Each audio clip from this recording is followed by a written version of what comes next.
Hello, and welcome to Central Booking, where writers and readers are the authority. I'm your host, John Valeri. Poetry Month continues, and today I'm speaking with Nigerian writer Peter Okonkwo. Peter is the author of two collections of published poetry, Ecstasy of the Dead and Fate in the Dungeon of Doom. He is also an entrepreneur, literature enthusiast, YouTuber, and a certified orator from the Friendship Leadership Institute of Nigeria.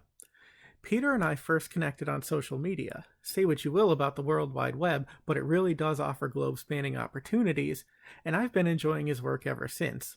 In addition to his books, he also has a YouTube channel, P English Literature, where he offers video poems, opinion commentary, book reviews, and author interviews.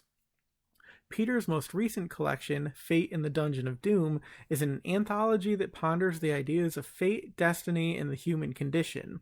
The work is presented in three distinct parts: the poems of fate, the poems of Kwame, and other poems. The midsection, about a young man gone missing and the emotional and physical aftermath his family endures, will be explored further in a forthcoming novel. As one Amazon reviewer noted, the book left me feeling quietly contemplative and reminiscent about choices I've made and paths I've taken throughout my own life. Even if you aren't one to question your own fate, perhaps this book will help you empathize with friends or family that may be questioning theirs. Isn't that what poetry is, after all? An invitation to explore others' experiences, interpretations, and observations of life and death, and then compare them with our own. In that spirit, I'm honored to be joined in conversation by Peter Okonkwo, a talented wordsmith who is wise beyond his years. Hello, everybody. Welcome to another episode of Central Booking. By virtue of technology, we are traveling to Nigeria today. We're going to be talking to poet, YouTuber, soon-to-be novelist, among other things, Peter Okonkwo, who is the author of two poetry collections, Ecstasy of the Dead, and more currently, Fate in the Dungeon of Doom, which you can pick up right now. Welcome to the show, Peter. Thank you very much, John Valeri, for having me here. It's my pleasure. We've sort of been circling each other on social media, so it's cool to sit down in real time, and it's kind of amazing, that we can be very far apart and yet united through our computer screen. So this is going to be fun. But I figured, it's Poetry Month. You were a poet, so I am going to start with the obvious, and I want to ask you about your first recollections of having an awareness that poetry was a thing, an art form, and why do you think it's become one of your preferred forms of self-expression? Well, I just think it wasn't that a big deal. The first time, as far as I could remember, of me having a kind of recollection with poetry was in my day back in high school. I think then JS1 or JS3 thereabout, where we do read poems by the popular and Wole Soyinka and also that of Chinua Achebe. So that seems to be the only sort of my experience as far as I could remember about poetry. Nothing more of such, if not for the recent poems that I've read and I've written.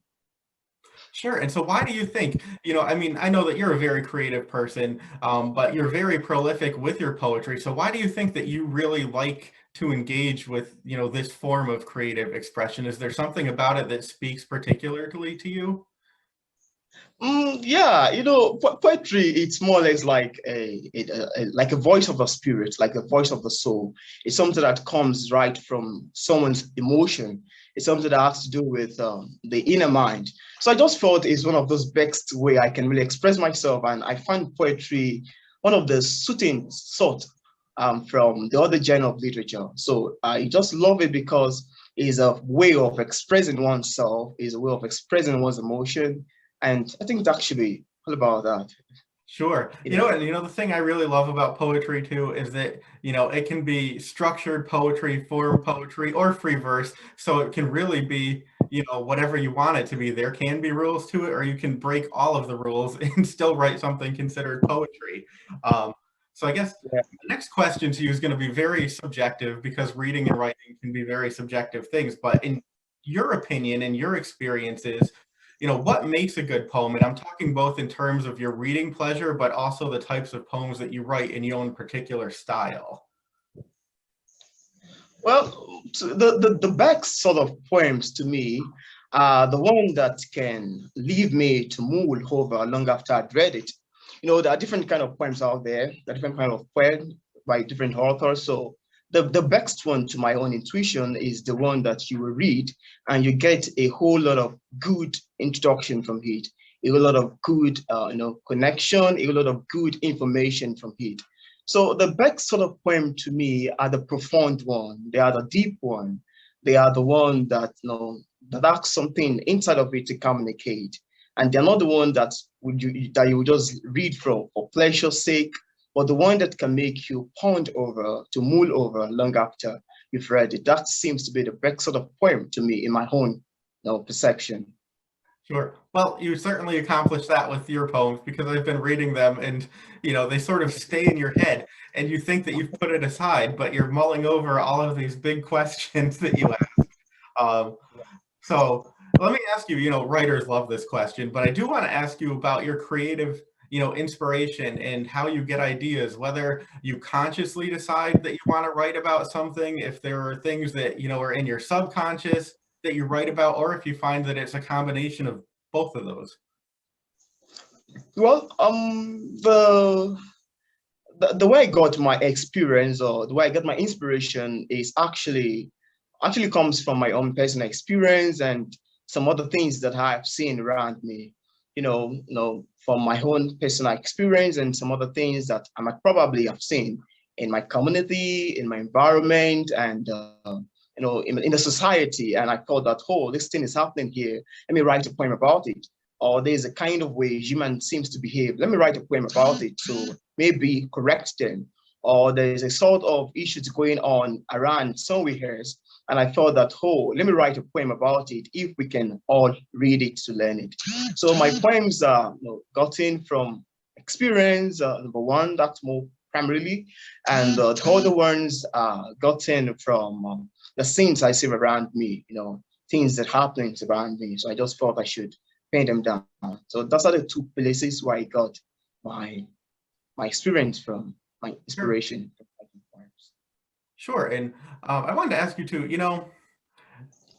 poetry, like I said, it can be so many things. It can be structured, it can be free verse, there can be rules, there can be no rules. And one thing that I find really interesting is sort of, the balance between emotion and intellect in a poem, and also, sort of the balance between accessibility and abstractness. And I think in your poems, there's a lot of depth, but it's also easy for the reader to fall into them and to find meaning and understanding. So can you talk a little bit about those things, balancing emotional and intellectual pursuits, but also poems that are accessible, but that also might be a little bit more abstract as well. So there's sort of extra texture to it that might not be immediately obvious. I think balancing emotion and intellect is more or less like a different thing entirely, because it's actually depend on the poet that is writing the poem. So when you balance emotion and intellect, it's two different things entirely. Emotion, like I said earlier on, it's something that comes from the mind. It's something that comes from someone's heart. Your emotion, for instance, is different from my emotion in certain aspect of life, in certain condition, and in certain circumstances. So we have different emotion pertaining to different sort of people at different time. So I think, but when you have a kind of combination between emotion and intellect, that seems to be a good combination, and such kind of poem that has this kind of trait would basically come up in a profound manner. So I think emotion is something that comes from the mind, something deep inside of oneself, and the art of expressing it is more basically an art of you expressing your emotion. But talking about intellect now, intellect is something different. A poem can be emotional and lack intellectual, characteristics, while another poem can be emotional and lacks some kind of intellectual ability. While some poem can be less emotional and highly intellectual. So I think it's all about how the poet or the writer put it down. So, but when you have a kind of combination between emotional poems and intellectual, so a combination of two makes your reader to like, wow, what's it written down? That's fantastic. But when the two seems to differ a little bit, it can just be a more or less like a normal write-up, like a normal poem, the one you read for pleasure. But once you have the two combined in one, I think it makes a kind of a good trick together. Sure, and that's a good transition point, because I wanted to ask you more specifically about your newest book, Fate in the Dungeon of Doom, because I feel like, it really does capture emotion very well, but it's also very intellectual, and it's sort of like a philosophical debate, and it really grapples, I guess, with the notions of, fate and destiny, and whether or not they're the same thing, and if we even have any control over one or both of those things. So I was wondering, if you can talk sort of about those deep questions and how that serves as a framework for this collection. Yeah, thank you very much for that question. That seems to be a very tough questions now. Fate in the Dungeon of Doom, it's actually a sort of evocative book. It's very facetious, and it's very profound, like I do know that. And in the book, there are quite a lot of questions that was asked, and there are quite a lot of questions that were answered. Some of those questions that were asked in the book were answered alongside. Some of those questions, why all the questions that were asked in the book were not answered at all. Probably the reader will have to provide an answer to that themselves.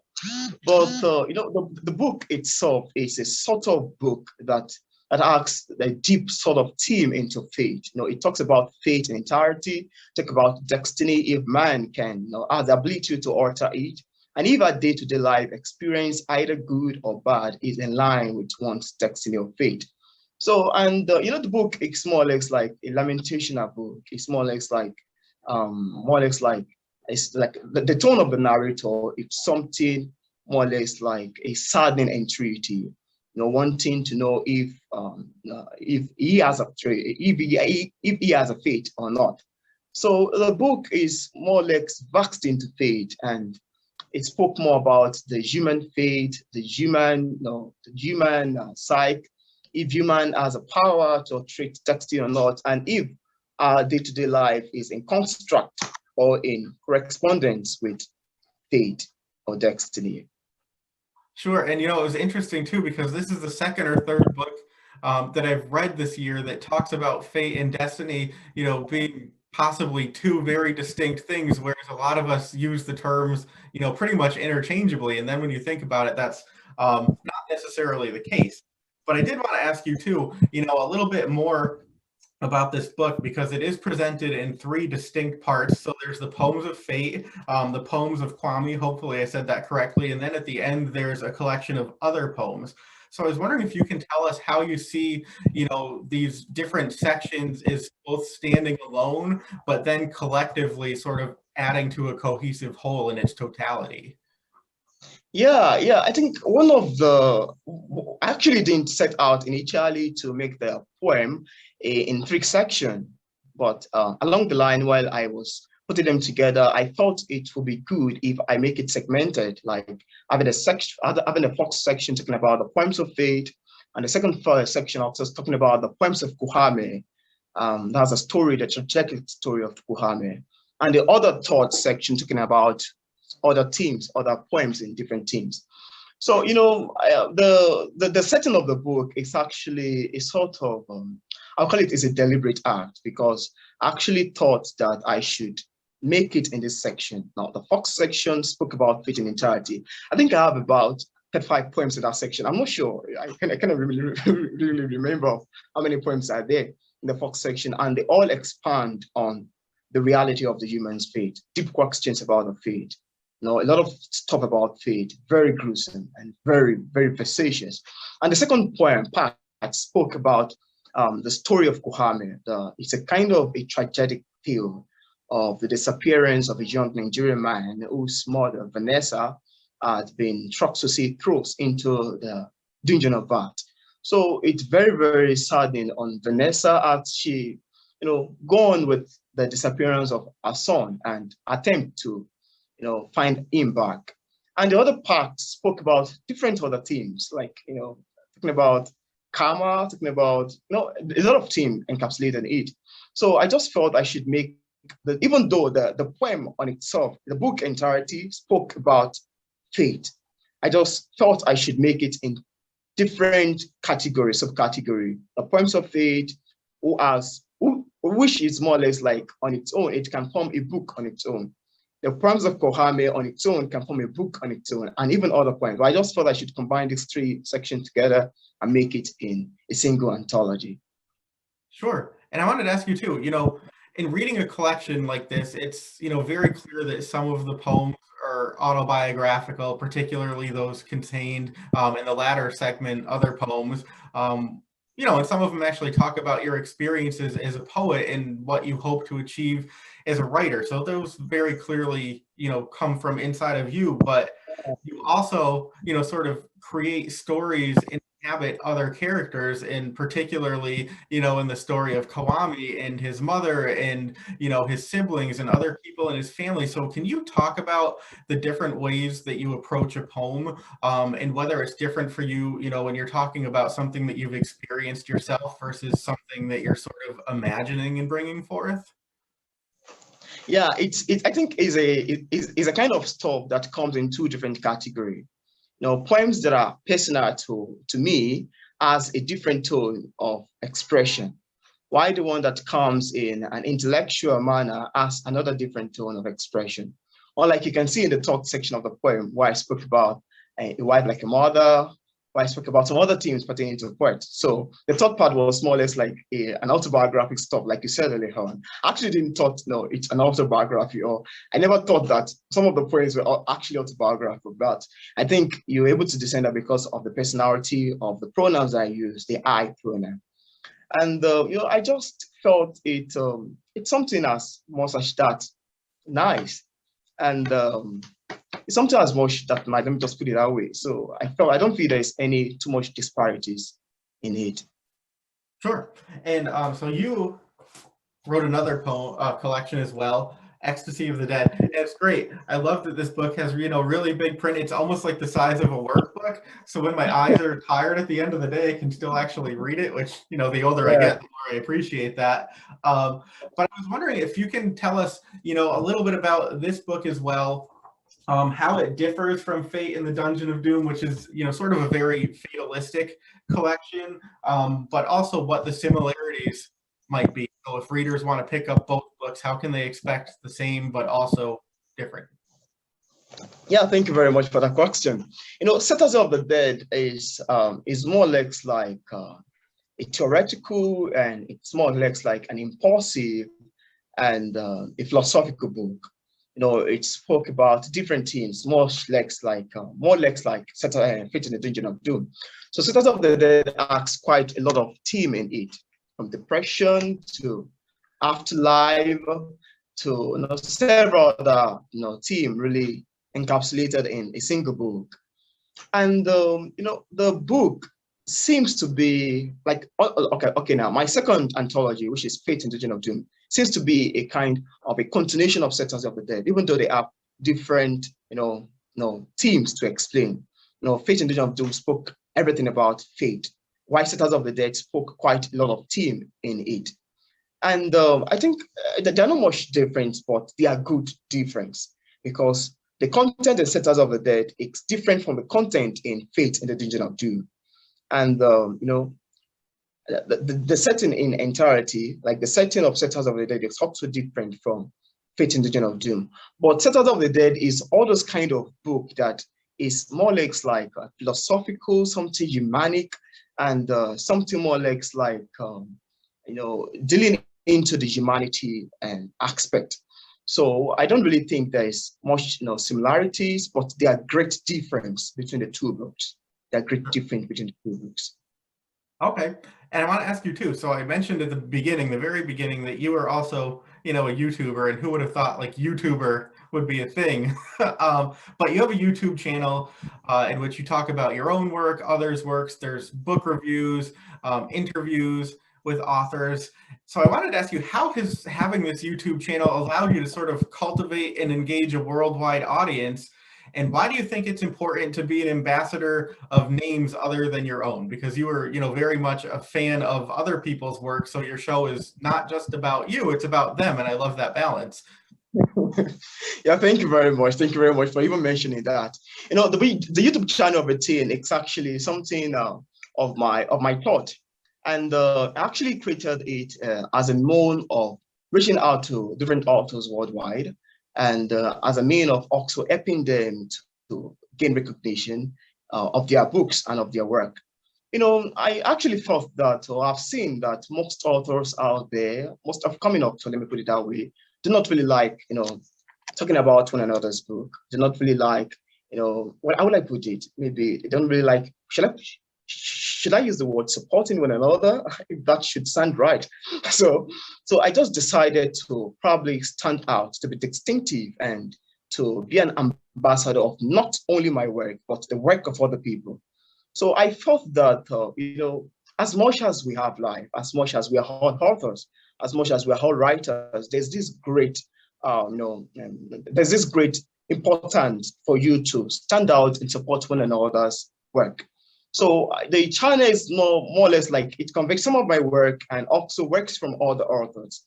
So, and I think it's also a very wonderful way to gain audience because I'm not only talking to my audience, I'm talking to the audience of other people who I review their book. And it's more or less like gaining both audience from both sides, from my side and from the side of the author whose book I just reviewed. And a combination of this make a good audience. And as that keep on going, subsequently extending to other authors, I think it's a perfect way to reach more audience and to engage some other poets and authors out there in reviewing their books and be a help to them. And I think that's so great because, so many of us, before we wrote anything, we were passionate readers. I would say the great majority of writers are readers first. And I think it's such a great way to, acknowledge people who sort Yeah, of used that path. But I think you too, as a writer, probably have a better appreciation and yeah, understanding of the work and the discipline that's required to produce a book. So, to review it, I would think means a lot coming from a writer who's had that actual experience, the same struggles and exhilarations. Um, exactly. so kudos to you. And I wanted to ask you, sort of specifically about one of your videos that I found really intriguing and beneficial because you talk about, criticism, constructive criticism, the importance of being able to hear it and to learn from it and to know, sort of what to take of that and what not to. So can you talk about that? Because I think that something a lot of writers struggle with is constructive Yeah, criticism and how to yeah. Thank take that in. Yeah, thank you very much for that question. Criticism is one of those things we experience as writers, and every writers will definitely have that, in their mind. They should have it at the back of their mind that they would definitely undergo criticism, irrespective of whatsoever they write, either good or bad. And I found it quite very, very, very very concerned why some writers feel so depressed when their work is being criticized, and it's so much bad to the extent that they might even stop writing because someone has spoke so bad about your book. Oh, what have you written? You wrote absolute rubbish. Or oh, the sentence are not incoherent. Everything is grammatically wrong. Another sort of, there are a lot of things encapsulated in that. So I thought, I should leave a video out there about criticism, about how you should react to it, and about how you should know what kind of critique you should take in and the kind of one you should reject. So I thought, a lot of people need to know about the constructive one and the destructive one. And to know how to react to any sort of critique that comes. And you must also know that the person that is criticizing your work must be a genuine critic. Because you don't expect someone who doesn't know anything about literature to come review your book on literature. It's absolutely wrong. It's not done that way. Or you see someone who is having a bad day, or someone who isn't even happy about what you're writing. Probably they might have been saying that out of jealousy or out of hatred to come review your book. That's absolutely wrong. So why people get critic, they should be probably able to recognize and know where the critic is coming from. If a person is number one, a literature enthusiast or a literary person, and if the person is in the right sense to review or to criticize a work, because I don't find it a need of you taking to heart what someone has said about your book when the person is not even what to judge a literary work. So I thought it's absolutely wrong, and the way people should react to it should be more or less, unconsigned or too much. They shouldn't show too much of, emotion into it. So I felt there are a lot of things that people need to know about criticism, because it's one of those things you must experience as a writer, and you must also have the sense to discern either what to take in or what not to take in. So I think that makes sense to your question.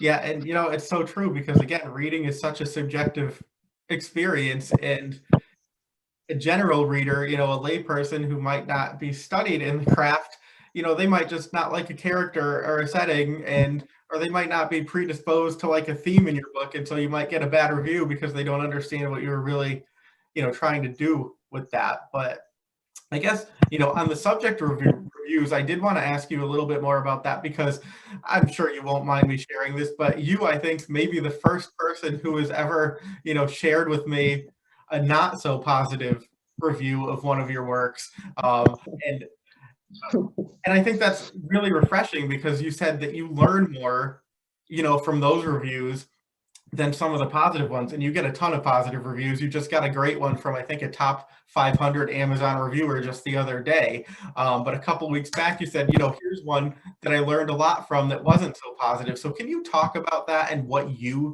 personally take from reviews that might not be as positive as some of the others? Reviews, they come in different ways. They come in different sections. They come either good and they come either bad. So I don't think there's anything so specific or something as much special in reviews itself, because reviews are basically the perception of a reader. So if I get a review that is good, well, that's fine, that's fantastic. And if I get one that is so snaring, one that's so bad and so terrific, I think it's also fine if I should share it. So, the review actually got then works on one of my second book, Faith in the Dead of Doom. It was coming from someone in the United States, and I didn't even know the person. So I was checking my profile page, and I saw an +1 added review, and I checked it out. I read through the review. I started reading. I thought it was something. When I first saw the caption, he wrote "not good." So I was like, oh my God, this doesn't find something not good in my book. So I started reading it, until I get to the ending part. The ending part was very wicked, actually, but I find it very funny, very humorous, because the man wrote in a very funny, but in a very terrible way. Because anyone, apart from me, let me put it that way, if it were to be someone else that saw that kind of review on his or her book, the person might have been very, very bad. Like, oh, let me reach out to this reviewer and probably retaliate. Why would he say such about it? They might even report the review and ask Amazon to remove it because it doesn't speak well of their book. But I found it very humorous. And because the ending part of it was very, very funny to me. He said, the reviewer said, and I quote, that I give this book 2/5 review because effort is required in writing junks. So I was like, oh my goodness. So I never knew I wrote junks. I even knew what I wrote was absolutely junk. I even knew that. How would it say that? But I wrote, so it was very, very funny to me, even though it was bad. So I quickly started sharing it with people. I said, oh, look at the review I got.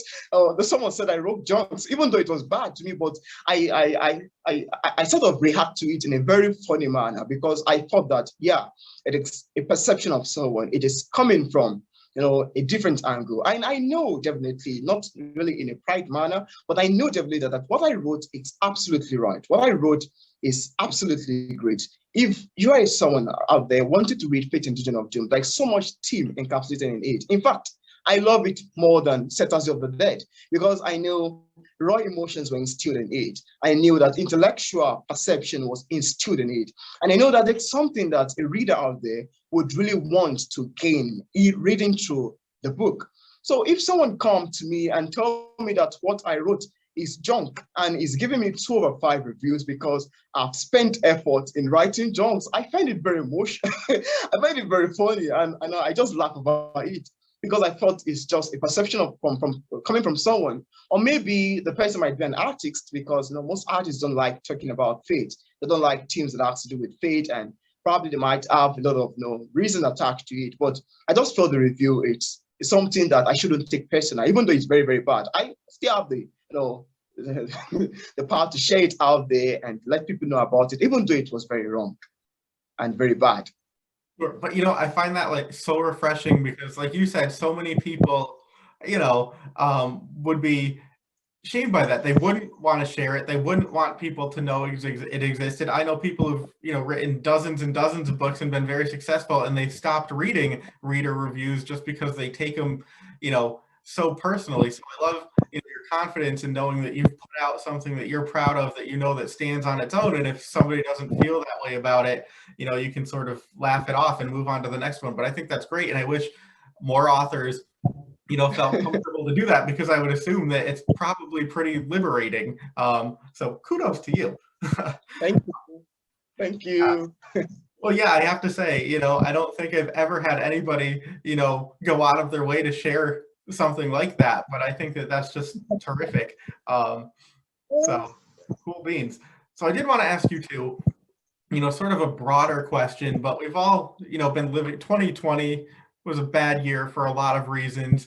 2021 is shaping up maybe to be, a bit better, and there seems to be more hope, which is great, but very uncertain times. So I wanted to ask you, in living through times of pandemic and struggle, have you found that your relationship with writing or reading, has changed? And if so, how have you sort of accommodated to this new normal, whatever it is? And do you feel like the times that we're going through are going to show themselves in future works of yours? Oh, thank you very much. But I just felt that there's no difference in changes in my writing, irrespective of what is happening anywhere in the world, because I'm the kind of person that writes basically every day. There's always something to write about. It's either I'm writing reviews, or I'm writing poems, or I'm working on my next novel, or I'm doing one or two things, or someone gave me a writing job to do. So it's a kind of a consistent stuff. So before the pandemic, right, my writing has been very steady. During the pandemic and even after the pandemic, there's no sort of difference. There's no sort of either retardation or a kind of increase. But I know there's a kind of increase. It's even increased drastically, let me put it that way, because before the pandemic, it was a little bit lower. During the pandemic and even after the pandemic, it keeps shooting up. It keeps moving higher. So there's no day that I don't write, irrespective of even what I'm passing through personally, so much less of what the world might be passing through. So writing is something that I do every day, and they're not limited to either what is happening anywhere or if something is happening out there, because it's something that I find pleasure in it. It's something that I find love, something that I find lovely, and it's something that I admire so much, and I can just do a day without writing. So there's no kind of alteration, irrespective of pandemic issues, coronavirus everywhere, etc. So it was something much less going, even though the pandemic, caused fear in the heart of everyone. The pandemic was very, very disastrous, and everyone was very, very sad. But along the line, we keep writing, and there's no sort of priorities in it. Sure. So you're very disciplined. So I think this might, lend itself to my next question, but I always ask for aspiring writers who might be tuning in and looking for some thoughtful suggestions, that in terms of a creative or writing life and looking back, what is the best advice that you think you were ever given by somebody else? And then the best advice that you were never given and had to sort of learn for yourself through your own experiences in becoming a writer? There are quite different kind of advice that I've received. I wasn't someone that was trained in literature, but I have friends who are writers, who are authors like myself. So we just seems to give ourselves advice. So the best advice I think I would say is keep writing, irrespective of anything. Keep writing every day, and by the way you keep writing, your skill increase one step at a time. So I think that should be the kind of best advice I get, as far as I could remember. If there are other bits of advice I've gotten, probably I can remember, at this time. But it's something that I should probably keep going on with. And that seems to be the kind of best advice that I've gotten. And another advice that I've not gotten, but I have to learn myself, is actually to also keep writing. and just keep doing what you like doing, because writing is more or less like an art. It's like a craft. Once you keep doing it, you increase in it vastly. But once you leave it to go, it leaves you. So it's a sort of stuff that I should keep going on with. That's the sort of, I don't really have much of advice, but the ones I have, I get to stick to my head and I work with it and I utilize it. Sure. And I think that's great advice, because people always say, that sounds so simple, but it's so true. If you don't stick with it and do it, the writing doesn't get done. So if you don't put your butt in the chair, nothing happens. All right. Final question. I'm wondering if you can, tell us what you're working on now, what readers might expect. And I think, if I understand correctly, part 2 of this book is sort of the story of Kwame, who goes missing, and his family search for him. And I think I heard that there's going to be a novel that sort of explores that in depth. Yeah. Give us a little teaser. Yeah, thank you for that. My next book, I'm actually currently working on Eugenics Destiny, which I'll be writing since September 2019. I think that's over a year and some months now. That's one. I'm not sure if I'll be able to be done with it throughout this year, or probably to be published next year about. But I'm also currently working on another poetry anthology that will be released on my birthday in July, or if not released in July rather, I might release it before the end of the year. But those are the two kind of works that I have currently pending: a poetry anthology, another poetry anthology, and my first novel, Eugenics Destiny. I think that will be a kind of very nice novel. So those are kind of working on currently.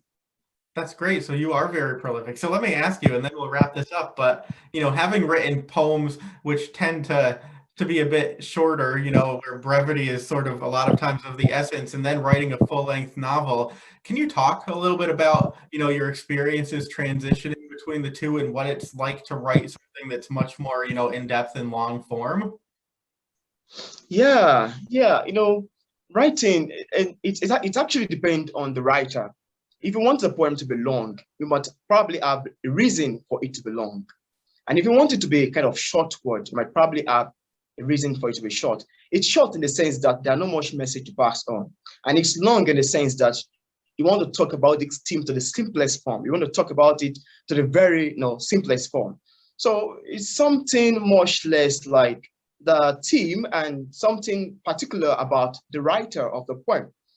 So if I have a short poem, I have my message passed on, and I also have a long poem. It will be long if I want to expound on the theme that I'm writing on. If there's something I need to talk about, if there's something I want my reader to get and grab into it, I'll make it long. And if it's something as more short that I just want to pass the short information, it will be a kind of short word. So those are the kind of issues attached to it. Sure. All right. Well, great. Hey, Peter, thank you so much for taking time out of your day to do this interview. I'm so glad we got to chat in real time after all this, Instagram, Facebook, Twitter. It's nice to actually, speak to you in person through the computer. And I hope that people will check out the books. They are both available now. So Peter Okonkwo, the poet, the master, the soon-to-be novelist. Maybe when that book comes out, you'll come back and chat with us again. But thanks for sitting down with us today. Thank you very much. That's it for this episode of Central Booking. Thanks for watching, and be sure to subscribe to our channel so you don't miss a thing.